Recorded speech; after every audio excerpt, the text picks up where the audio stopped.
एक अच्छा पति कैसा होता है? जब आप अपने माँ बाप की निंदा नहीं सुनना चाहते तो फिर ये स्त्रियां हैं, क्या ये अपने माँ बाप की निंदा सुनना चाहेंगी? पुरुष वर्ग को स्त्री के माता पिता का भी सम्मान करना चाहिए।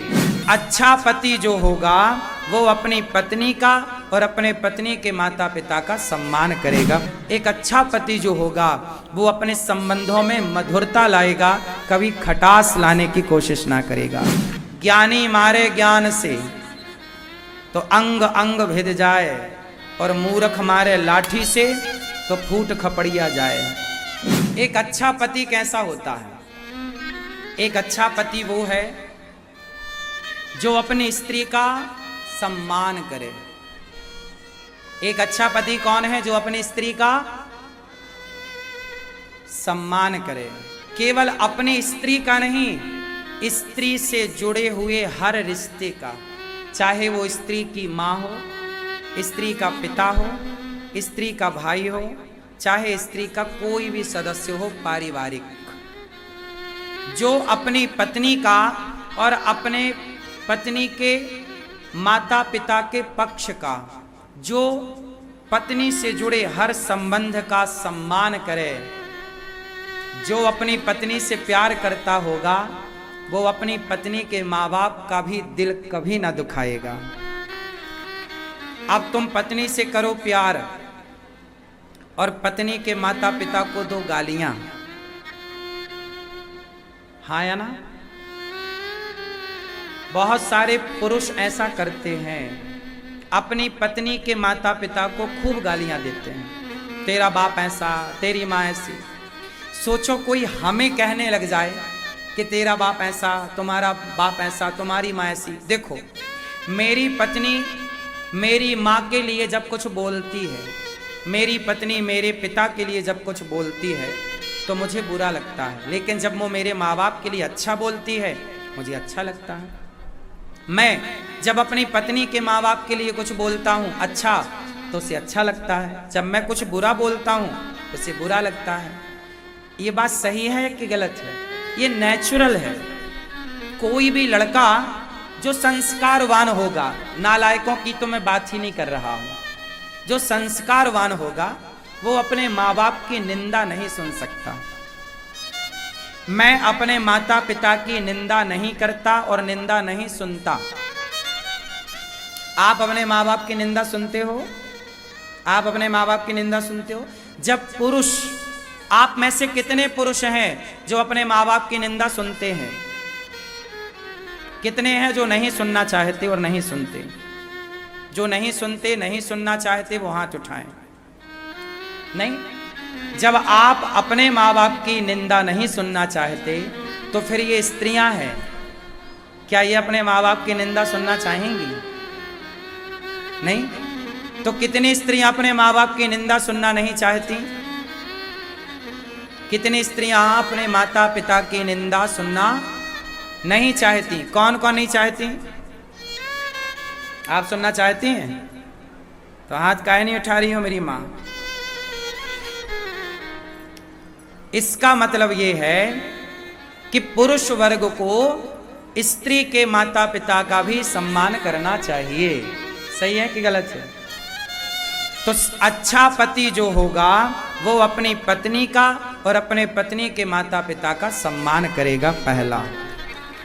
दूसरा लक्षण, जो एक अच्छा पति होगा वो कभी अपनी पत्नी से जीतने की कोशिश ना करेगा। जैसे कभी पति पत्नी की लड़ाई होती है तो कई बार गलती किसकी होती? देखो, पति पत्नी की लड़ाई में गलती किसकी है मैटर नहीं करता। जो अच्छा पति है वो अपनी ओर से गलती है तो, नहीं है तो सॉरी कह देता, कोई बात नहीं। भाई पुरुष जो है वो अपनी पत्नी को अपना ही आधा शरीर मानता है। हमारे यहाँ पत्नी को कहते हैं अर्धांगिनी,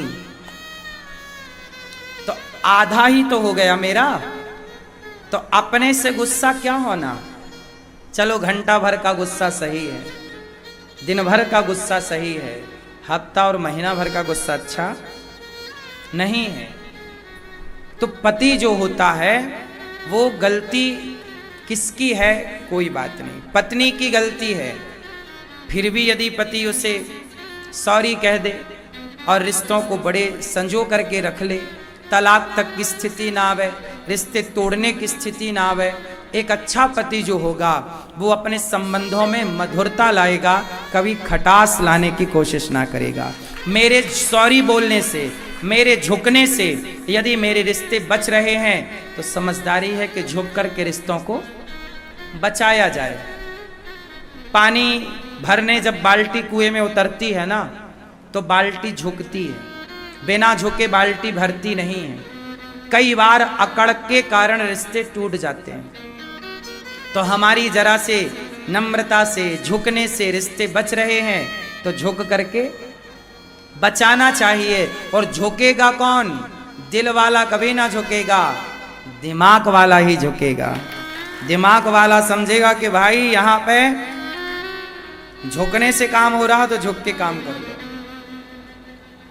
ज्ञानी मारे ज्ञान से तो अंग अंग भिद जाए, और मूर्ख मारे लाठी से तो फूट खपड़िया जाए। मूर्खों की तरह प्रहार नहीं करना।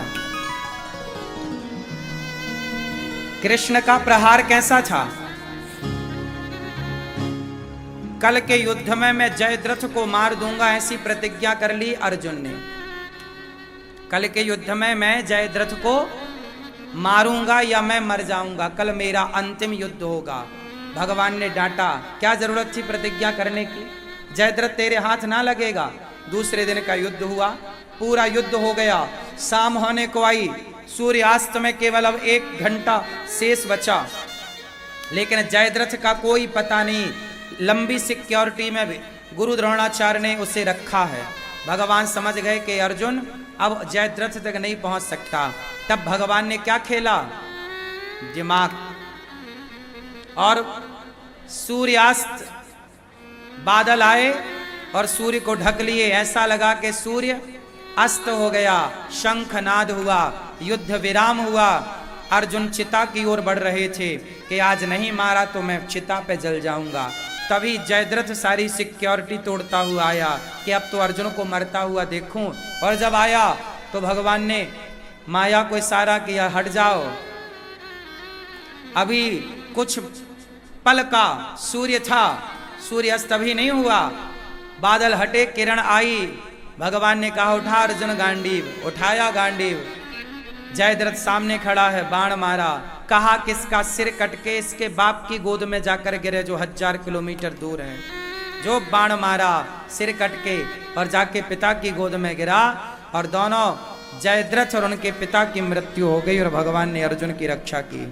अब बताओ यहां पे क्या हुआ? दिमाग लगा के नहीं? बोलो बोलो।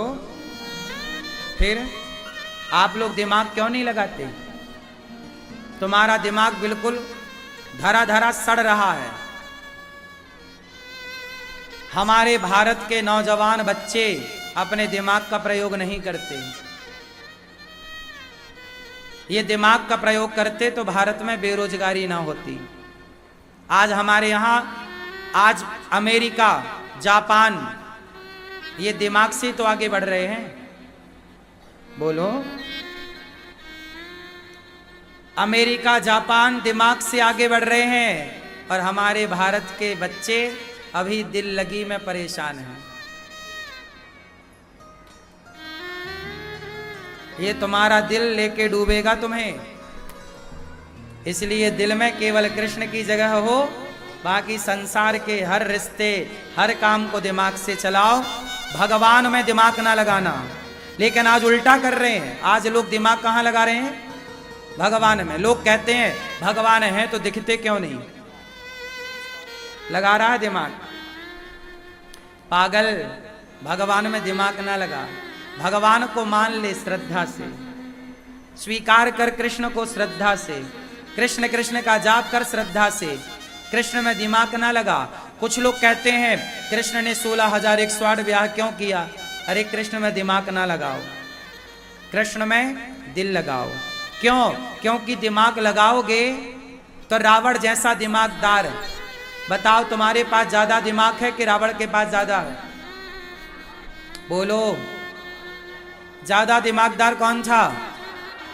रावण जैसा दिमागदार व्यक्ति क्या राम को पहचान सका? जब रावण जैसे दिमागदार लोग राम को ना जान पाए तो तुम जैसे दिमाग वाले राम को कितना जान पाएंगे? राम को दिमाग से नहीं, राम को दिल से जान पाओगे। इसलिए राम में दिल लगाओ, वो जनाएंगे सोई जाने जे देव जनाई, वो जनाएंगे तो कुछ जान लोगे।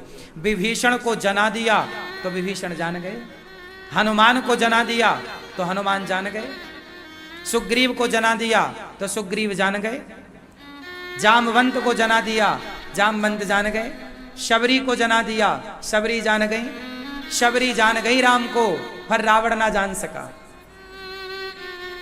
शबरी जान गई राम को, लेकिन रावण क्यों? क्योंकि रावण ने दिमाग लगाया और शबरी ने दिल लगाया।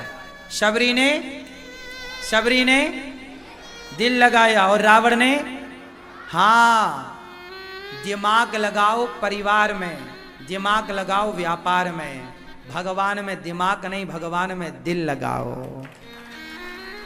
लेकिन आप लोग दिमाग से भगवान को जानना चाहते हैं। ईश्वर अतर्क है, राम अतर्क है। जो तर्क से परे है उसे तर्क से क्या जानोगे? ईश्वर श्रद्धा का विषय है, संदेह का विषय नहीं। दिल का विषय है, दिमाग का विषय नहीं।